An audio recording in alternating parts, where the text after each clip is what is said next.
2017년 중국 요닝성에서 실제로 있었던 일입니다. 우리에게도 이런 일이 일어날 수도 있습니다. 스마트폰에 중독된 중학생짜리가 있었는데 이것 때문에 이제 아버지와 갈등이 심합니다. 어느 날 퇴근한 아버지가 보니까 여전히 스마트폰에 빠져서 있으니까 이 아버지가 너무 화가 나가지고 이 스마트폰을 뺏어서 아파트 밖으로 던져버렸습니다. 이 아이가 그 스마트폰을 따라서 아파트에서 뛰어내렸습니다. 그 현장에서 죽었어요. 아버지가 내려가서 무릎을 꿇고 이 아들 사체를 끌어안고 울었습니다. 이게 실제로 있었던 일입니다.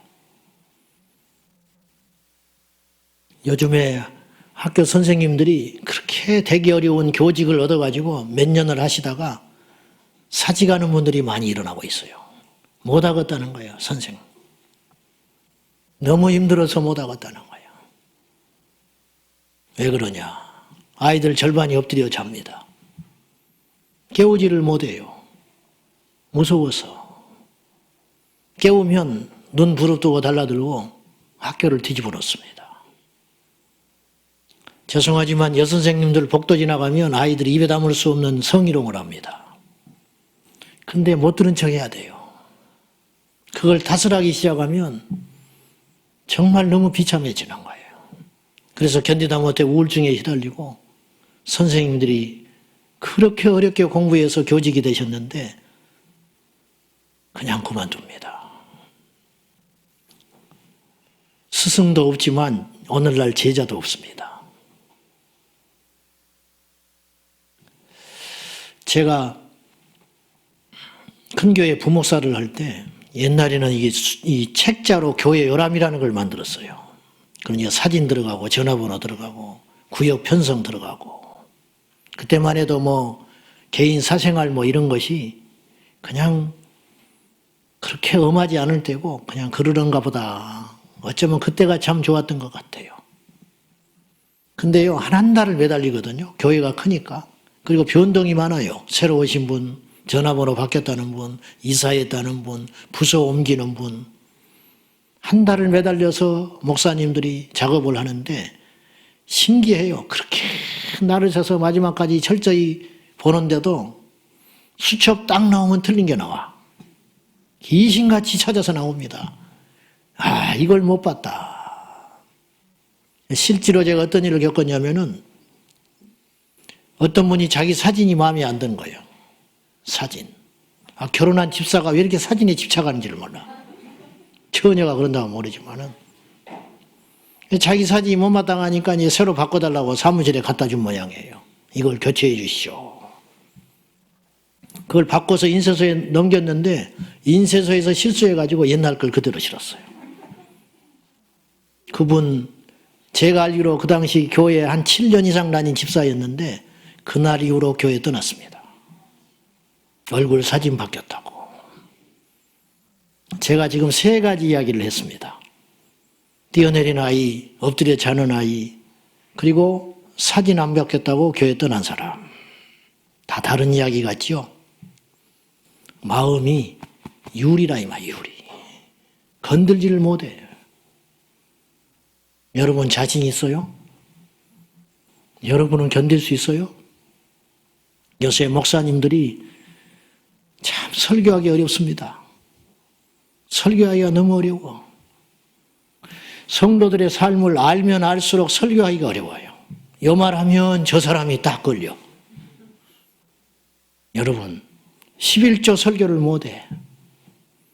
교회를 초신자라면 모르지만 10년 20년 다닌 중직자가 11조를 안 한다는 게 정상입니까? 근데 그 말을 못하는 거예요. 왜냐? 상처받을까 봐. 술, 담배 하지 말라는 소리를 못해. 많이 했어도 그렇지만 있단 말이에요. 그러면 여러분 하나님 말씀에 하지 말라고 그랬는데 사람 무서워서 설교를 못하는 거예요. 엎드려 자는 아이, 깨우지 못하는 선생님과 똑같은 거예요. 결국 어디로 갑니까? 피해는 누가 봅니까? 피해는. 그래서 주님을 못 만나는 거예요. 예배 늦는 거 정상 아니에요. 예배 늦으면 안 돼요. 근데 날아갈까 봐 그 말을 못 하는 거예요. 그래서 마지막에 어디로 갑니까, 우리가? 그래가지고 무슨 신앙입니까? 묻겠습니다. 여러분에게 예수 그리스도를 믿는 이 신앙은 몇 번째입니까? 최고입니까? 두 번째만 돼도 안 됩니다. 근데 제가 볼 때 한 10번째 되는 것 같아. 그리스도를 믿는 신앙은 10번 정도 되는 것 같아. 10번째. IMF 한파가 덮쳤을 때 제일 먼저 한 일이 뭔지 아세요? 교회 안 나가는 일이었습니다. 아니, IMF 왔는데 왜 교회를 안 나가?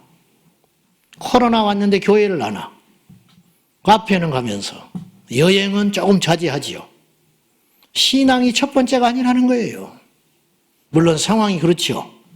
이거 애통수에 걸렸어요, 한국교회가. 그럼에도 불구하고 그 마음은 하나님 앞에 식지 않아야 되는데 이제 본전 나와버리는 거예요. 나 이거밖에 안 돼.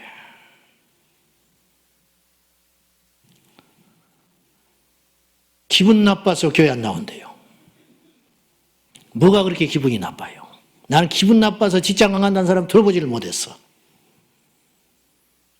코로나 때문에 직장 안 나가는 사람 난 들어보지 못했어. 이런 소리는 숱하게 들었어요. 코로나 때문에 직장에서 자기를 쫓아낼까 봐 걱정한 사람은 많더라고. 근데 안 간다는 사람은 나는 못 들어본 것 같아요. 여러분에게 신앙은 몇 번째예요? 반드시 어떤 상황에 닥치면 우리의 진짜가 나오게 돼 있습니다. 우리의 진짜가. 최고의 신앙이라는 이 제목을 제가 붙이면서 이게 무슨 뜻이냐. 신앙의 제일 좋은 신앙, 그것도 되지만은 여러분에게 신앙은 몇 번째냐 이 말이에요. 이 질문을 하고 싶었어요. 저에게도 스스로 묻습니다. 이상 목사님, 북한 선교하시는 그 목사님이 어릴 적에 그 모친께서 끌고 어느 날 나왔어요. 그리고 안가를 가요. 안가 가서 한참 있다 나와. 시무룩해가 또 다른 안가를 가. 한 서너 군데를 거쳐서 하루 해가 뉘엿뉘엿 넘어가는데 끌고는 교회 와서 엎드려 울면서 기도를 합니다. 하나님, 이 아들을 미국 보내야 되는데 돈이 없어서 눈을 팔라고 그러는데 눈을 받아주지 않습니다. 의료법 위반이라 이건 큰일 나는 거라. 근데 이분이 다른 방법이 없어요. 눈을 팔아서 아들을 미국 보내려고 그랬어요. 출세하려고 보낸 게 아니고 북한 들여보내려고. 북한에 남한 사람이 북한을 들어가려면 미국 시민권자면 들어갈 수 있어요. 이분이 북한에서 피난 때 내려왔기 때문에 북한의 교회를 재건해야 된다. 북한의 영혼들을 살려야 된다. 그래서 금쪽 같은 자식을 미국 보내가지고 내 평생 안 봐도 되니까 미국 시민권자 만들어서 북한에 들여보내가지고 교회 세우겠다고. 그래서 그 경비를 마련하기 위해서 눈을 팔러 갔다. 쇼한 게 아니에요. 누가 하라 한 게 아니에요. 정말로 그렇게 하려고. 근데 눈을 안 받아줘. 그리고 우니까 이상 목사님이 어머니 내가 꼭 미국 갈게요. 그러자 울음을 그치고는 가라. 그리고 북한에 들어가서 나오지 마. 내가 목사지만 나는 그런 믿음이 없어. 뭐 믿음 없는 게 자랑은 아니지만은 제가 일사가고 신앙이라고 저걸 붙여놓고 때로는 부끄럽습니다. 붙여놓기만 했구나. 내가 저 상황이 되면 과연 주 목사님처럼 버틸 수 있을까? 저는 순교해야 한다고 봅니다. 저는 그런 마음이 있습니다. 진짜로. 근데 베드로처럼 주님을 위해 죽겠다고 결심했지만은 마지막 재판정 앞에서 도망갈까 두렵습니다. 여러분도 순교해야 됩니다. 닥친다면 해야 돼요. 근데 아무나 됩니까? 오늘 사드락 메삭 아벳느고 이야기는 너무 유명한 이야기입니다. 살아났기 때문에 유명한 게 아니에요. 이들의 믿음의 결단이 너무너무 위대한 거예요. 어쩌면 이럴 수 있죠. 느부갓네살이 어느 날 미혹돼가지고 금신상을 만들어 놓고 이 신상에 절하지 않는 자는, 이 외에 다른 신에게 절하는 자는 풀무불에 집어넣어서 산채로 태워 죽인다. 근데 고발을 했어요. 사드락 메삭 아벤노가 그걸 안 해. 금신상에 절을 안 해. 미운 털이 박혀가지고 누가 신고를 했어요. 왕이 이 세 사람을 만납니다. 그 당시 그 지역 세계 제국을 이룬 바벨론 왕이 할 일이 없어서 이 세 꼬마를 만나준 게 아니에요. 그만큼 이 사건은 큰 사건이에요. 누구도 대적을 안 했는데 이 세 소년만 딱 반대하고 나선 거예요. 마지막 유혹을 합니다. 이들을 아꼈던 거예요. 다니엘과 세 친구를 아꼈어요. 느부갓네살이. 어떻게든지 살려보려고. 이렇게 강직한 아이들을 살려야 하니까 지금이라도 절해라. 그러자 이들이 단호하게 이렇게 이야기해요. 왕이시여, 더 이상 대답할 필요가 없습니다. 이런 걸 가지고 더 이상 묻지 마시오. 하나님이 살아계셔서 우리를 지켜줍니다. 그런데 그렇게 아니하신다 할지라도 이게 가장 위대한 신앙 고백이에요. 그렇게 아니하셔도 내 믿음 흔들리지 않습니다. 그렇게 아니하신다고 해서 하나님이 안 계신 분이 아니요. 우리는 금신상에 절하지 않습니다. 얼마나 놀라운 고백입니까? 저는 성경에 우리 주님이 제일 기뻐했을 몇 가지 장면 중에 하나라고 봐요. 이 장면이. 얼마나 기쁘셨을까? 무조건 믿어버리는 거예요. 무조건. 무조건. 죽어도 좋다는데. 이 고집이 아니잖아요. 이 영특한 이들이 하나님 명령에 따르기 위해서 전부를 걸어버리는 거예요. 그러니까 신앙이 1등이야. 살아도 죽어도 하나님이 1등이라, 우선순위. 여러분은 묻겠습니다. 신앙의 전부를 걸 수 있습니까? 주님은 우리를 위해서 전부를 줬는데 우리는 왜 일부도 못 주고 있습니까? 왜 일부도 못 줘? 주차 힘들다고 안 오는 이 시대에, 엘리베이터가 없다고 교회를 안 오는 이 시대에, 저는요, 죄송한 표현이지만 목사가 자기를 인사를 안 받아줘서 교회를 떠난다. 난 사람 아니라고 봐요. 어찌 신앙인이 그럴 수 있죠? 어느 목사가 교인한테 일부러 인사를 안 받겠습니까? 또 그렇다 치면 그건 인간도 아니, 그 인간도 인간이 아니요.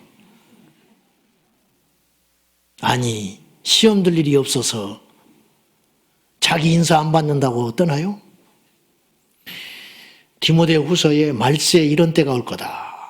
바울이 성령 안에서 무슨 편지를 남겼냐면 말세는 이런 날이 온다는 거예요. 말세의 특징, 말세에 고통하는 때가 이르리니. 무슨 고통이냐? 영적 고통, 정신적 고통, 황폐화되고. 지금 우리가 먹을 것이 없어서 목마른 게 아니에요. 선생 말에 거여가고 엎드려 절반이 누워 자는 그 현실 때문에 죽겠는 거지. 아비가 핸드폰 그만하라 그 소리를 듣고 뛰어내려버리는 그 아들 때문에 우리가 죽겠는 것이지, 우리가 지금 못 먹어서 목마른 게 아니에요. 우리가 그런 게 아니에요. 말세에 어떤 일이 일어나? 첫째 특징, 고통스러운 시대가 시작되는데 첫째가 뭔지 아세요? 자기를 사랑하고, 자기밖에 몰라. 하나님도 바꿔버려. 성경도 바꿔버려. 자기 마음에 안 들면. 그리고 자기가 만든 신을 만들어 놓고 펄펄 뛰고 경배하고 있어요. 전부 지옥 갑니다. 왜냐? 하나님을 믿지 않았기 때문이에요.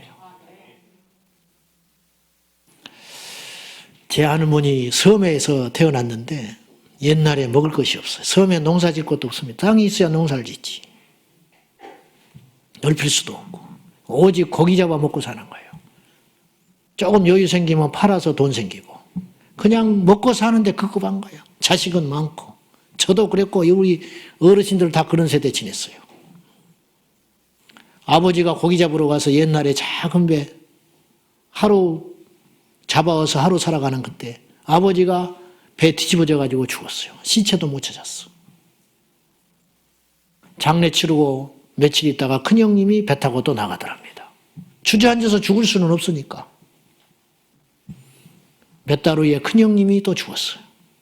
그 아버지가, 그 어머니가 그 아들을 가슴에 묻고 장례를 치르면서 내 눈에 흙 들어가기 전에는 절대로 내 새끼들 바다에 안 내보낸다. 울면서 통곡해야 돼요. 근데요, 3일 굶고 나니까 둘째 형님이 배 타고 나가더랍니다. 울면서. 왜냐?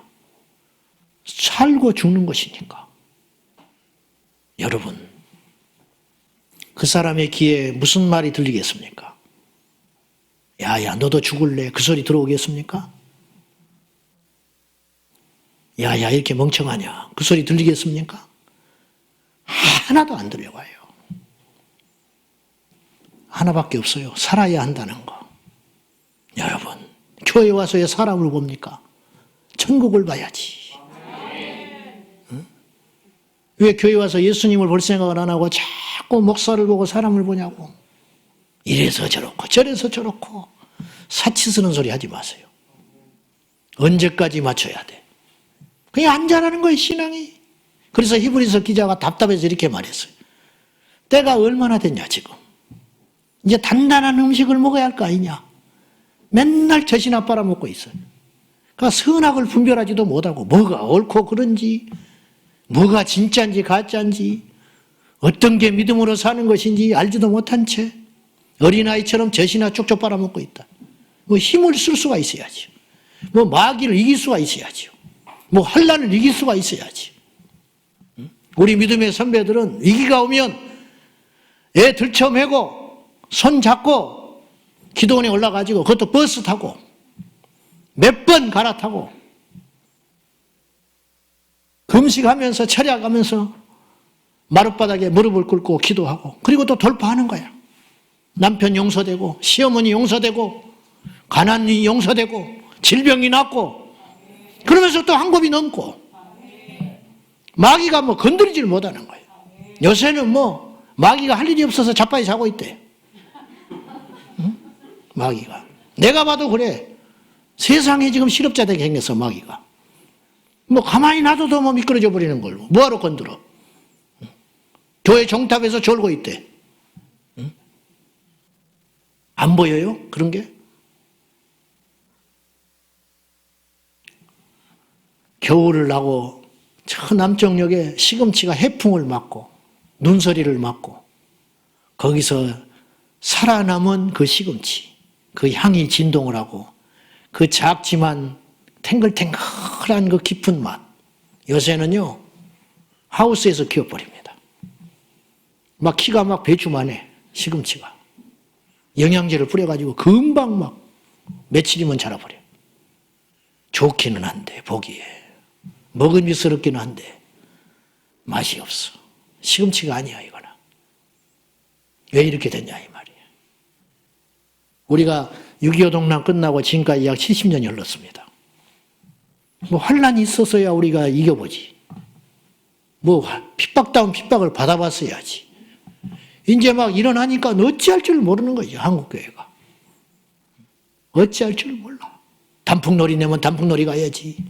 봄이 나면 또 꽃구경 가야지. 저녁에 또 겨울에 눈 오면 길 미끄러서 못 오지. 여름에는 뜨거워서 못 오지. 이시철에는 또 요새는 또 김장하러 쫓아다니라고 못 오지. 애새끼 대학에 떨어졌다고 안 오지. 부부싸움 했다고 안 오지. 뭐 이사해서 정리하느라고 안 오지. 신앙이 몇 번째예요 도대체. 신앙이 몇 번째요? 혼내는 게 아니에요. 이제 설교하고 있는 거예요, 내가. 설교. 혼내는 게 아니고. 진정한 신앙, 최고의 신앙은 반드시 두 개의 과정을 거쳐서 완성될 수 있어요. 그 첫째가 뭐냐? 고난을 이겨야 신앙이 진짜 신앙 되는 거예요. 해풍을 맞아야 시금치가 맛있어진다니까요.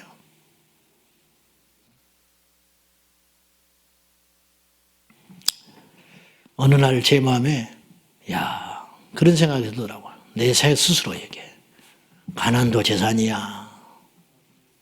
깜짝 놀라서 가난이 재산이야. 내가 생각해도 기특한 생각을 한 것 같아.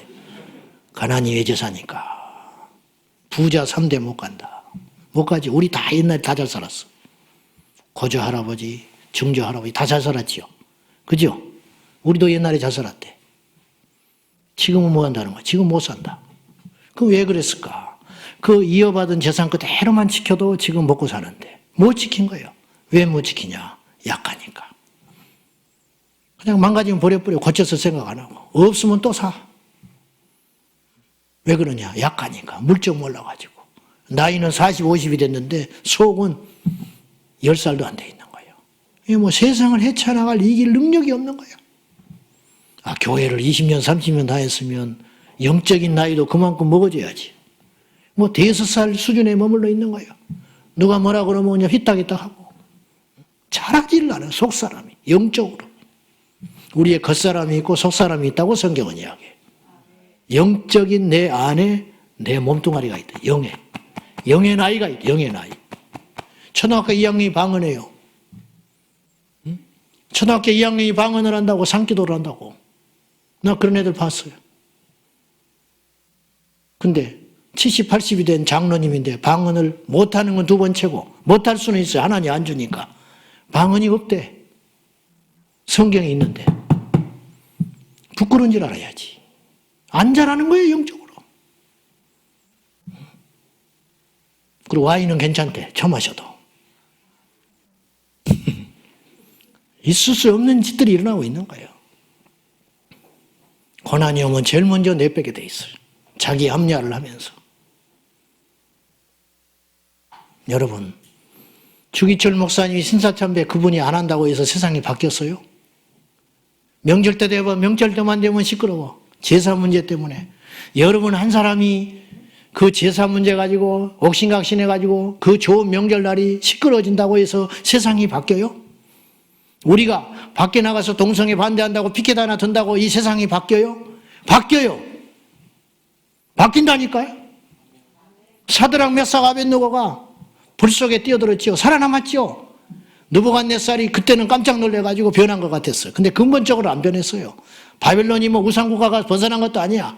근데 오늘 이 사건은 수많은 사람들을 참된 믿음의 길로 이끄는 능력이 됐어요. 잘은 모르지만 주기철 목사님도 이 본문을 읽고 힘을 냈을 거야. 나도 이래야지. 지금도 마찬가지잖아요. 절대 한 사람의 믿음의 역사는 그 사건 하나로 끝나지 않아요. 우리를 바라보는 수많은 사람이 있어요. 여러분을 보는 자식이 있어요. 여러분을 보고 있는 이웃이 있어요. 고난을 어떻게 이기는가? 저럴 때 예수쟁이는 어떻게 결정을 하는가? 보고 있는 거예요. 고난을 이겨야 진짜 신앙이에요. 이순신 장군이 이런 어록을 남겼어요. 이 땅의 젊은이들이 너무 멘탈이 약해. 우리 젊은이들과 우리 흔들리고 있는 신앙인들은 여기 빗대어서 이 말씀을 좀 들어볼 필요가 있어요. 집안이 나쁘다고 탓하지 마라. 나는 몰락한 역적의 가문에서 태어나 가난 때문에 외갓집에서 자라났다. 머리가 나쁘다고 말하지 마라. 나는 첫 시험에서 낙방하고 32의 늦은 나이에 겨우 과거에 급제했다. 그 당시 평균 수명으로 따지면 50이 넘어서 과거 합격했다 이 말이에요. 좋은 직위가 아니라고 불평하지 마라. 나는 불의한 직속 상관들로부터 불화를 몇 차례나 당하여 파명과 불이익을 당했다. 몸이 약하다고 고민하지 마라. 나는 평생 동안 고질적인 위장병과 전염병으로 고통을 받아왔다. 기회가 주어지지 않는다고 불평하지 마라. 적군의 침입으로 나라가 위태로워진 후에 47의 제독이 겨우 되었다. 조직에 지원이 없다고 실망하지 마라. 나는 스스로 논밭을 갈아 군자금을 만들었고 23번 싸워 23번 이겼다. 윗사람이 알아주지 않는다고 불만을 갖지 마라. 나는 끊임없는 임금의 오해와 의심으로 모든 공을 뺏기고 옥살이를 해야 했다. 자본이 없다고 절망하지 마라. 나는 빈손으로 돌아온 전쟁터에서 12척의 낡은 배로 133척의 적을 막아냈다. 옳지 못한 방법으로 가족을 사랑한다고 말하지 말아라. 나는 20살의 아들을 적의 칼날에 잃었고 또 다른 자식들을 데리고 전쟁터로 나갔다. 죽음이 두렵다고 말하지 마라. 나는 적들이 물러가는 마지막 전투에서 스스로 죽음을 택했다. 핑계대지 마세요. 명사수는 총을 탓하지 않아요. 총을 고쳐서 써. 핑계대지 마세요. 설교는 책에서 만들어지는 게 아니에요. 치열한 영적 전투에서 씨름하면서 하나님 앞에 부르짖으면서 그것이 완성되는 게 설교여야 해요. 그 설교만 성도들을 바꿔낼 수 있어요. 시간이 되니까 덜렁덜렁 와서 앉아가지고 그렇게 무감각에 앉아있다가 그렇게 가지 마셔요. 이 한 번의 예배를 위해서 생명을 거는 무슬림 밑에서 예수 믿는 성도가 있어요. 30년 동안 이 성경책을 갖게 해달라고 기도하는 사람이 시베리아 불판에 있었어요. 성경책 자체를 보지 못한 사람이 있었다. 지천으로 깔려있는 성경책 쭉쭉 애들이 찢어대도 애 귀하지 성경은 귀하지 않으니까 성경은 또 사면 된다고. 어디 안 다쳤냐고. 북북 찢어지고 성경책 갖고 노는 아이들. 그 아이 기분 나쁠까 봐 유아실에서 성경책 뺏지도 못하는 그러한 상태. 과연 어디로 갈까 이 세대가. 그런 생각이 듭니다. 순교적 신앙은 교회를 다닌다고 만들어지지 않아요. 고난을 이길 때 생기는 거예요. 영적인 내성이 생기는 거예요. 야성이 길러지는 거예요. 고난을 이겨보질 못하고 피하기만 해놓으니까 길러지질 않는 거예요. 힘이. 강하게 저항할 때 내게 힘이 생기는 것인데 저항을 해본 적이 없는 거예요. 미리 무릎 꿇어버려요. 미리 그냥 다여해버려. 그러니 내 안에 영적인 힘이 생기질 않는 거예요. 마지막으로 최고의 신앙은 어떻게 해서 완성되는가? 순종을 통해서 완성되는 거예요. 순종. 순종, 그럼 우리가 상처가 있어요. 아버지 같은 아버지 같지 않은 아버지를 만나가지고 맨날 윽박지른 그 상황 속에서 어릴 적부터 상처가 있어요. 그래서 순종하기가 싫어. 학교에 갔는데 미친 개 같은 선생님을 만나가지고 옛날에 다 있었어. 학교마다 미친 개가 한 마리씩 있었어. 막 스리퍼로 뺨을 두드려 맞고 막 이런 상황에서 자라나가지고 선생님이 뭐라 하면 그냥 속에서 얹어놔. 목사도 순종하라고 그러면 기분이 나빠. 말 따로 행동 따로 한 목사님들이 죄송하지만 많이 만나봐가지고 그냥 맞기는 한데 하기가 싫어. 그래서 순종이라는 말이 교회 안에서 사라지기 시작한 거예요. 결과로 어떤 일이 벌어졌느냐? 우리가 복을 못 받는 거예요. 여러분, 말씀에 순종해야 돼요. 말씀에 순종해야 하나님 복을 줘요. 순종해야 하나님이 써요. 도무지 순종을 몰라. 그냥 똑똑한 사람은 많아요. 대드는 사람은 되게 많아. 아는 척은 되게 해. 근데 순종은 안 해. 결과적으로 아무것도 일어나는 게 없어요. 이루어진 게 없다니까요. 되지를 않아. 순종을 안 하니까요. 제가 주례를 많이 하잖아요. 주례 가면 성경에 따라서 가정을 이루어야 한다. 이게 핵심이에요. 뭐 세상이 변하고 뭐 페미니즘이 어쩌고 저쩌고 해도 결국은 성경대로 가정을 만들어야 그 가정이 온전한 가정이 되는 거예요. 성경대로 만들어야 돼요. 옛날 이야기가 아니에요. 성경 말씀은. 오늘 또 살아계신 말씀이에요. 그래서 내가 두 가지를 꼭 이야기하죠. 남편들이요. 아내를 내 몸처럼 사랑해라. 그럼 부인이 좋아해. 그럼 부인한테 내가 이야기해. 아내 된 자요. 남편의 말에 복종해라. 그 얼굴이 싹 변해버려. 요새 누가 그렇게 하냐는 거야. 맞벌이야지. 나도 다 하는데 말이야. 틀린 말에는 토를 달고 안아야지. 무슨 남편이라고 무조건 복종하냐. 이건 세상사고. 그게 딱 들어있는 거예요. 그냥 말씀에 순종하기가 싫어요. 여러분, 주님이 하라 하면 하세요. 지금 이 사드락 메삭 아벳느고가 말씀 한 구절 때문에 생명을 건 거예요. 어떤 말씀이에요? 나 외에 다른 신에게 절하지 마라. 요거 딱 알고 있는 거예요. 안 된다는 거, 이 말씀을 지키기 위해서는. 이 한 구절의 말씀을 지키기 위해서 자기의 미래를 던지고 자기의 생명을 던져버린 거예요. 이런 무모한 일이 어디가 있어요? 이 무모함이 능력이 되는 거예요. 여러분, 아는 척하지 마시오. 계산하지 마세요. 똑똑한 척하지 마세요. 주가 쓰시겠다. 주가 쓰시겠다 하면 주는 거야. 어디에 쓰랍니까? 틀렸어. 뭐 하려고 합니까? 틀려먹었어. 이거 주면 주님께서 나한테 뭘 주랍니까? 틀려먹었어. 주가 쓰시겠다. 그냥 주는 거야. 주님이 쓰시겠다는데. 가라. 왜 가야 됩니까? 어디로 가야 됩니까? 가! 그냥. 아브라함에게 가라 그랬어요. 본토 지식을 떠나라. 뭘 먹고 삽니까? 안 그랬어요. 말씀을 쫓아갔다. 대책 없이 쫓아갔어요. 근데 어느 날 보니까 자식이 생겼어. 어느 날 보니까 318명이 넘는 사병을 거느린 거부가 됐어. 부자 되려고 순정한 게 아니라니까요.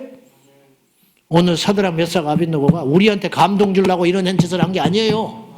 말씀 지키려고. 말씀 지키려고 했는데 어느 날 하나님이 높여주시고, 또 그리 안 해도 상관없어요.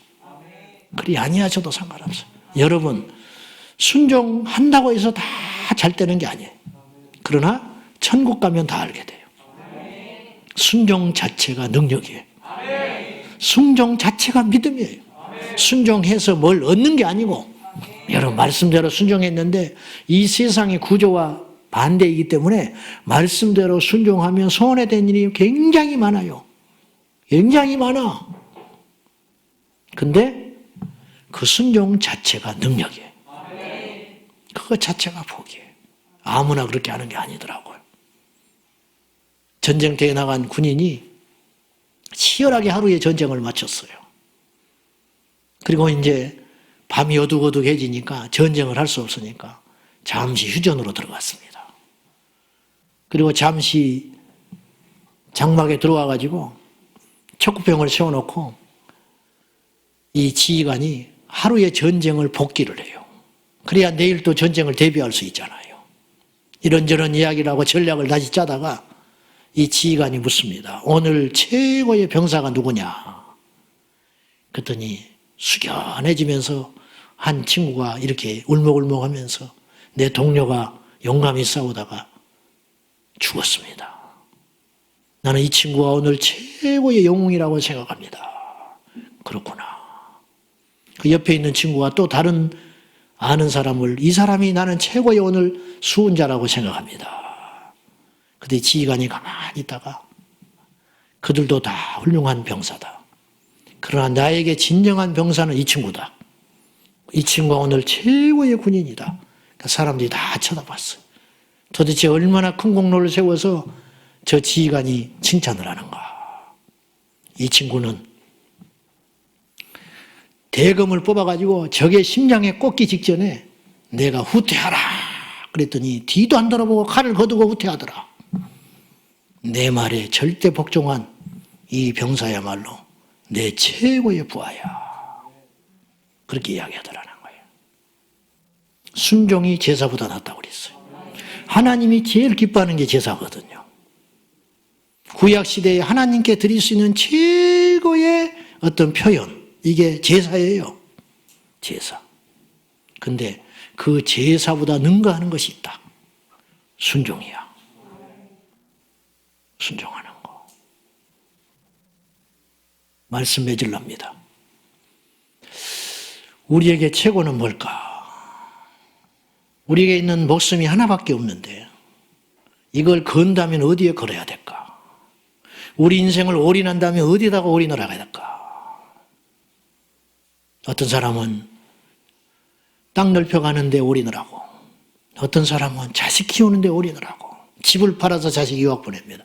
이거 당연한 일입니다. 뉴스에 안 나옵니다. 당연하니까. 그렇지 않습니까? 당연해. 자식을 위해서 이사를 했다. 전 이상하게 생각하네. 그런데 신앙 때문에 이사를 했습니다. 그러면 사람들이 둥그레고 쳐다봐. 제정신이 하는 거야. 제정신이냐.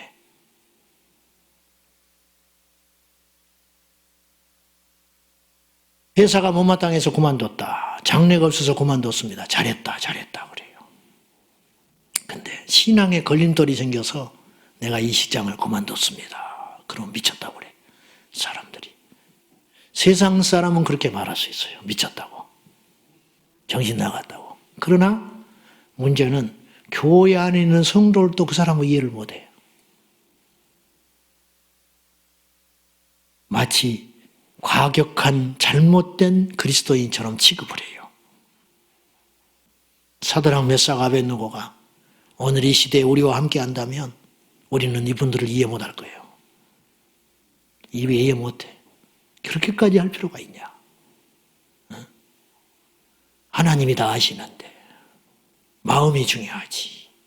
이렇게 타협하는 순간 우리에게는 아무런 능력이 없어지는 거예요. 이렇게 교회가 많은데, 이렇게 사람들이 예수를 믿는데 어째서 죽은 자가 안 살아나는가? 어째서 하늘에서 불이 임하지를 않을까? 주님께서 없어지신 겁니까? 아닙니다. 우리의 믿음이 타락한 것입니다. 사랑하는 여러분, 다시 마음을 모으세요. 그리고 끝까지 견딜 수 있는 영적인 능력을 길러야 돼요. 우리 신앙은 액세서리가 아닙니다. 걸치고 다니다가 유행 지나면 던져버리고 더 좋은 것이 나오면 바꿔버리고 그렇게 되는 순간 우리 신앙은 가짜가 되는 거예요. 내 전부를 걸고 걸어가야 할 길. 주님은 엄하게 우리에게 이야기했어요. 나와 복음을 위하여 다 버려라. 일부가 아니고 다 버려라. 그래서 구체적으로 표현하기를 자식도 버려라. 그리고 필요하면 네 목숨도 버려라. 그런 자는 영원히 산다.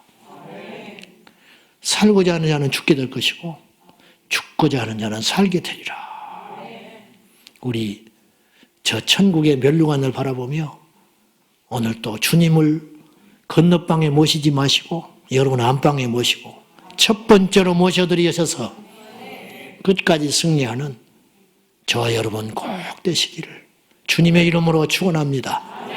기도하겠습니다. 하나님 아버지, 우리가 왜 이렇게 약해져 있습니까? 왜 우리가 이렇게 타협을 합니까? 왜 이렇게 우리가 쉽게 믿음을 버립니까? 아버지 하나님, 주님이 무능해서가 아닙니다. 우리의 믿음이 예전 같지 않습니다. 하나님 아버지, 우리를 다시 한번 정신을 차리게 하시고 말씀으로 돌아가게 하셔서 우리의 신앙이 두 번째가 아니게 하여 주십시오. 첫 번째이게 하여 주십시오. 내 생명보다 소중한 것이 되게 하여 주십시오. 주님을 그처럼 사랑하는 우리 모두가 되기를 원합니다. 예수님의 이름으로 기도하옵나이다. 아멘.